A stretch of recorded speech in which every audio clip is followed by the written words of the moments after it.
What's going on YouTube? JayceAndMarco here. If you're new, welcome. If you're not, then welcome back. And welcome back to Blindly Explaining. We're changing up the format from the first episode. First off, no pictures. That stuff was just a bit too jank for me to get working, and also it made editing so much dumber because for some reason my editing software kept crashing. And also I figure that I'll put a picture in the thumbnail if you guys know what I'm talking about.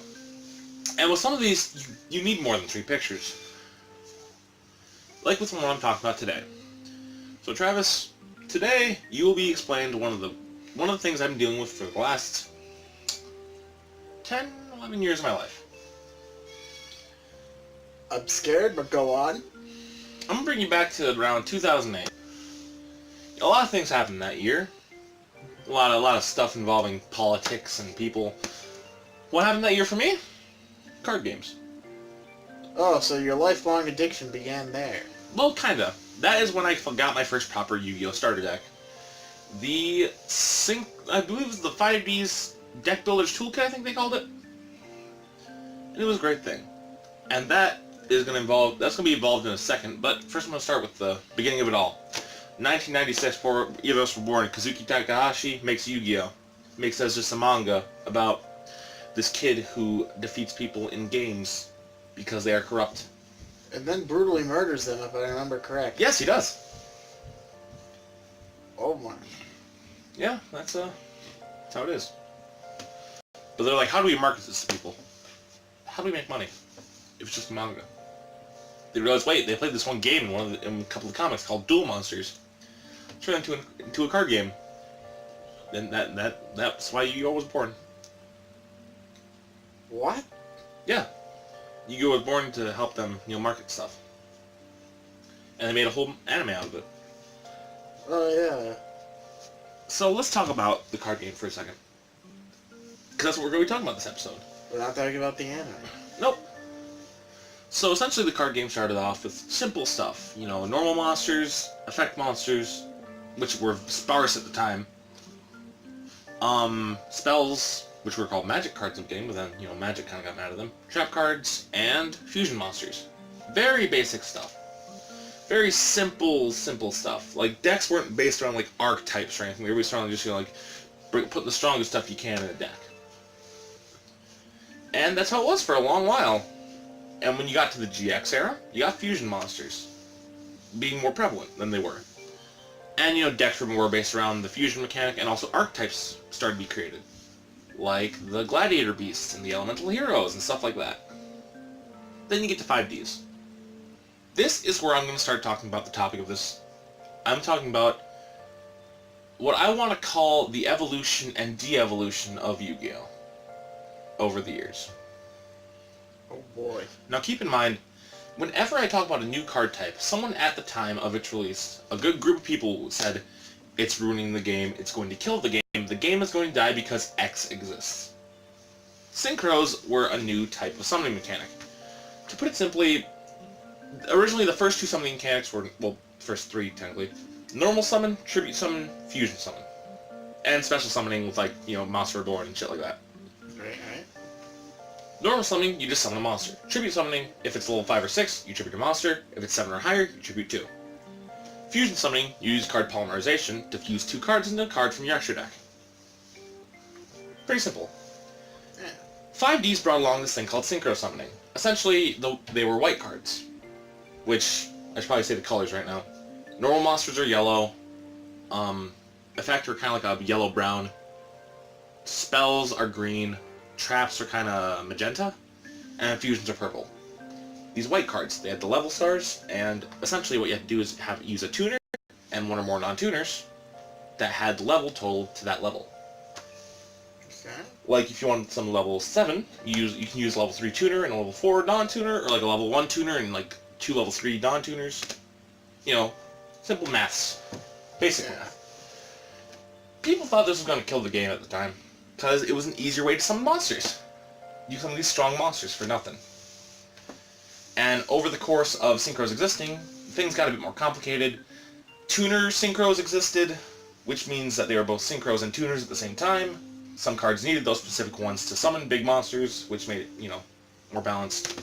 Level 12 can negate a lot of shit, needed a tuner synchro and 2 synchro monsters as material. So, you know, basic. After synchros existed, came XCs. XCs are gonna kill the game! Oh boy, it's a new mechanic. The game's gonna die, yo. Oh no. I could say every new anime has introduced a new mechanic since 5Ds started. Because 5Ds had synchros, and then Zexal comes around with XCs. XCs are black cards with stars on the opposite side. Essentially, whatever level star, it would tell you what kind of monster you need. Because you use 2 or 3, or depending on how many it says on the card, monsters of the same level. And it has to be the same level of that card. Like it's a rank 4 Xyz, you need 2 level 4 monsters. Kind of following? Yeah. That made something a lot easier for those kind of monsters. And as it goes along, new cards came around that had that kind of, you know, it upgraded the Xyz a bit more. Like came the chaos numbers, where you could like overlay them onto another number. And it would give like another effect. Or the rank up magics that let you put something up with a bit higher level onto a card. Which, you know, that was pretty balanced for the time. And a lot of decks were, you know, pretty fun with them. And then came the unholy amalgam that was pendulums. Fucking pendulums, okay. So pendulums. So you know what I said about the effect, like the colors of the effect monsters and the colors of the spell cards? Put the effect on top, but then the spell card on the bottom. They were both monsters and spells at the same time. Oh. You could put them in these new zones they added. This is the first time they fucked up the zones. They put new put new spell zones for the pendulum cards. You can summon them as monsters or activate them as pendulum spells. They had numbers in those, in little, like, okay. So you've seen, like, what a Yu-Gi-Oh card looks like. Yes. So, under the image, instead of there being a big effect text box, there would be 2 small boxes, a thinner one and a bigger one. The thinner one was the spell effect, which is like the pendulum effect when they're in the zone. The bigger one was regular monster effect. Pendulum summoning came along because of that. If you have 2 cards in each zone, well, a card in each zone, you know what I mean. Let's say one was scale 1, which like it had like a 1 next to the diamond shapes in it, and one was scale 8. You could special summon monsters levels 2 through 7 from your hand or your extra deck face up, because that's where pendulum monsters go for some reason. And you summon as many as you can once a turn. You could span your field with 5 monsters on your first turn if you want.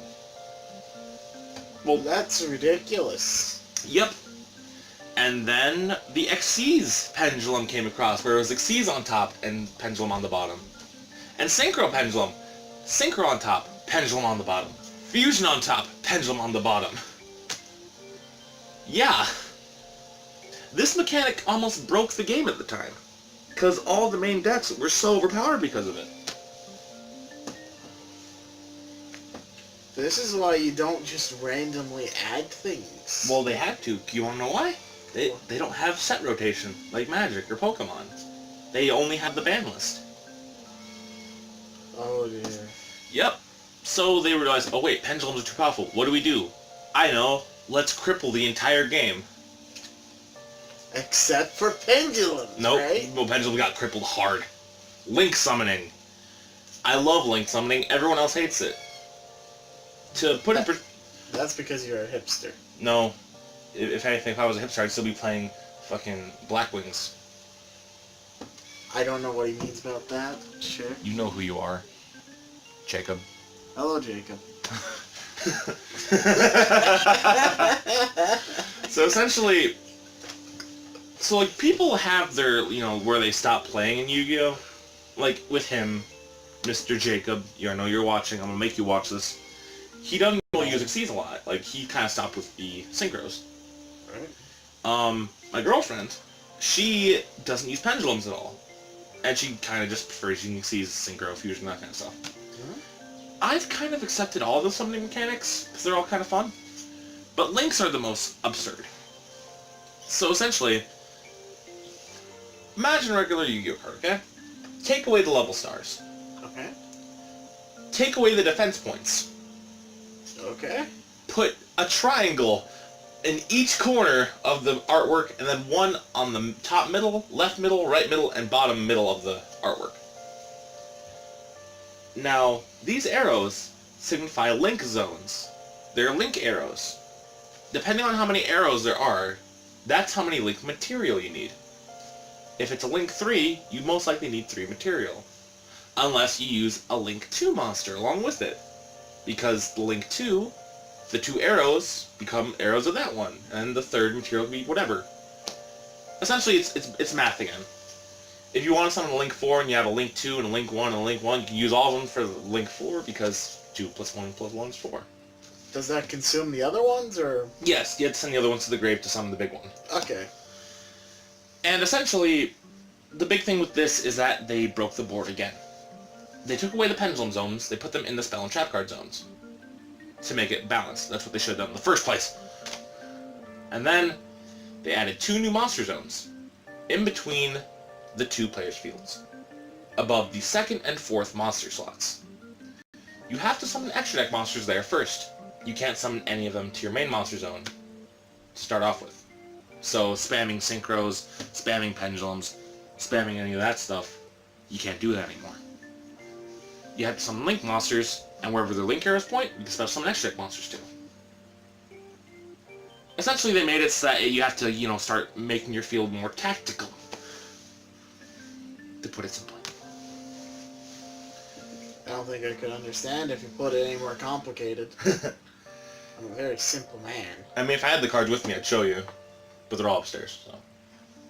I'll show you later. It's not that hard to understand, but also it's really dumb. So, with links, the game has kind of been stagnant. The most recent ban list, I believe, is going to help the game a lot because they banned one of the most problematic cards in Link era. And they made a lot of things a lot more easier to play. So, hopefully, the Link era gets fixed. But, this is Konami. Yeah. And Konami is the worst. Yep. But hopefully it'll survive. But, if it doesn't, I'll keep playing. Yeah, he's gonna keep playing. Yeah. So, hey, that's all I really had to say. So, how did you enjoy hearing about what Konami has done to this amazing card game? I think they really should have had a best practices document laying around somewhere for new card designers to look and read. Well, here's the thing. Card designers don't play the game like players play the game. Card designers play pure decks like...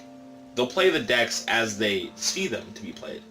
Oh, so the players doing QA style where yeah. you're doing everything you're supposed to do, but the second the player does something that they're not expecting, everything breaks. Yeah. That's why FTKs have been a big thing. The first turn kill decks. That your opponent doesn't even get to play a fucking card. That's ridiculous. Yep. Don't get me wrong. One of my decks is going to be becoming one of these very soon.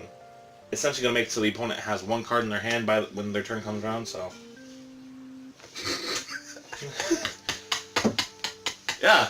I plan on being a really big meanie. You're going to be one cheesy man. Yeah. But it is what it is. So, that's all I had to say. So, that was the story of Konami messing with Yu-Gi-Oh! Did you like the video? I don't, but if you do, leave a like. Dislike if you dislike. Comment on whatever. Subscribe if you're new. Smash the like button using your old-fashioned Battle City Dual Disc. And with that, we'll see you in the next video. Bye, guys. See you later.